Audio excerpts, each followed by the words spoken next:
Hi, Falcons. Today's notes, we're going to talk about the law of conservation of mass.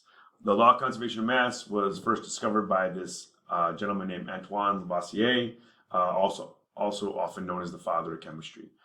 The law of conservation of mass states that mass is neither created nor destroyed during chemical or physical reactions. This law essentially means that the total mass of your reactants, what you have at the beginning, will always be exactly equal to the total mass of your products. Basically, what we're saying is you can't make something from nothing, and whatever you start with has to be accounted for at the end. This law is also applied to the atoms that are used that make up matter.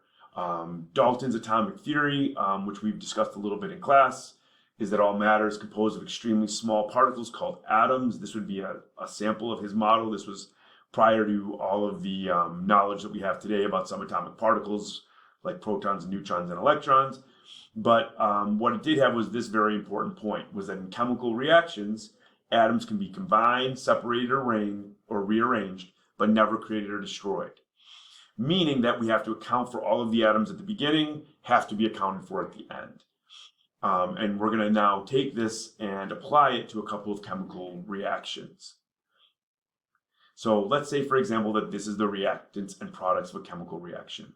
One thing that you'll notice as you look at this equation is that the number of each atoms, for example, carbon 1, oxygen 4, oxygen 2, and 2 making 4, they're always conserved. The number of atoms on the left is always going to match the atoms on the right. And likewise, the mass of the reactants and the products is going to be conserved. So let's say, for example, you were given this problem. You react 16 grams of methane with 64 grams of oxygen. How many grams of water and carbon dioxide could you produce? Well, based on the law of conservation of mass, you would know that if the mass of your reactants was 16 plus 64, 70 total grams, then the mass of your products would also have to be 70 grams. We can also apply this to questions where we know some of the products but not all of them. For example, let's say that you had this reaction. Again, you'll notice through examination that the number of atoms on both sides has been conserved. In this question, it says that you've reacted 14 grams of the lithium with 36 grams of water.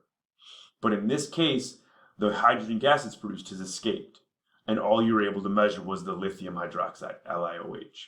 You measure that and realize that it's 48 grams. How many grams of the hydrogen gas escaped? Well, again, if you know that the mass of the reactants is 50 grams, in this case, 14 plus 36, you can then figure out the mass of the products by simple subtraction.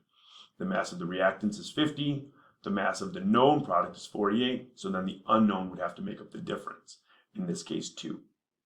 Again, two different applications of the law of conservation of mass, stating that mass cannot be created or destroyed in a chemical reaction.